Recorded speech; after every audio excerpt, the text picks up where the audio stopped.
Hi everyone, this is Christy with the Element Bath & Body here in Dallas. Thank you and welcome to the new subscribers, and thank you and welcome back to the returning viewers and subscribers. I appreciate all the comments and questions. It is still continuing to help me fine-tune the content that I provide on this channel. In today's video, we'll be making a whipped sugar scrub. It is the same sugar scrub recipe that was used in the previous Soapy Business video series showing you how to break down costs. The biggest difference between this sugar scrub and the traditional sugar scrub that you may find here is that it is not oil based. This is based with liquid or Castile soap and glycerin, and the benefit of that versus an oil based scrub is that you don't have to worry about that oily, kind of slippery, gritty feeling once you're done using the scrub. Since this scrub is liquid soap, meaning water-based, the sugar will dissolve during use of the scrub, so you get a nice light exfoliation, but you're not left with the slippery, gritty, insurance hazard feeling afterward. Since this is a water-based product, it is really important to include a broad spectrum preservative. Vitamin E oil and rosemary oil will not do it. This is a water and oil-based emulsion, and is being introduced to germs with wet hands and what have you. So you really want to make sure that your product is safe. You don't have mold or mildew growing inside your product that people are going to be then using on your skin. So you will see me use a preservative in this product, and without any further hesitation, let's get going. I'll see you on the other side. Peace. I did make one small change to the recipe, and I use pre-diluted soap paste instead of separate liquid soap paste and water. During this part of the video, I'm showing a really sped up version of me making the liquid soap from scratch that I'll be using in this recipe.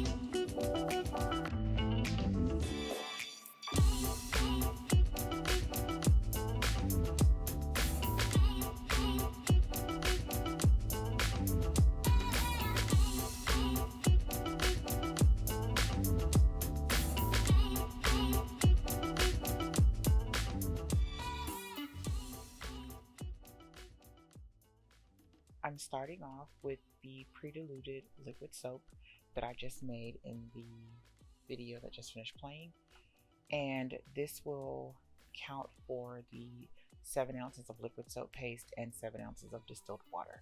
I dilute my soap paste to a 1-to-1 ratio before using it in any recipes.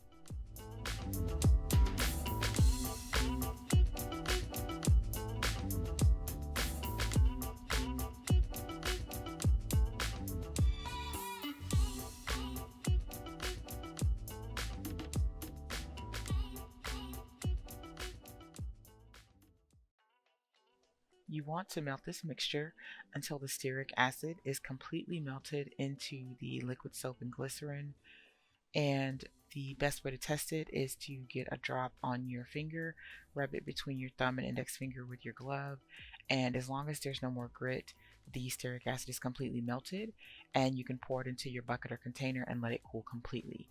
You do want it to be room temperature or colder so that it whips nice and fluffy. I pre-make my foaming whipped sugar scrub base. I just use the first 4 ingredients that are in the hot phase and mix them, melt them down, put them in a container, and let them cool. That way, every time I need to make sugar scrubs, I don't have to melt down stearic acid and all the other ingredients each time. I just scoop it out of the bucket, weigh out what I need for that batch size, and add my fragrance, colorant, and whatever else needs to go in. This can definitely be done with a hand mixer if you do not have a stand mixer.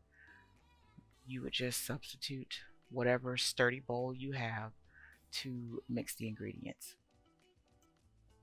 When I begin adding sugar, I turn the speed down on next to the lowest settings on the mixer.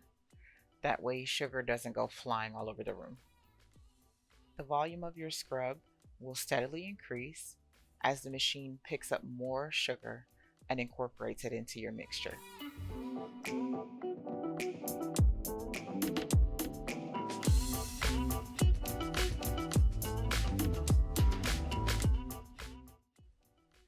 As you can see here, once I get all the sugar into the bowl, I gradually increase the speed up to the maximum speed on the machine to fully incorporate the sugar.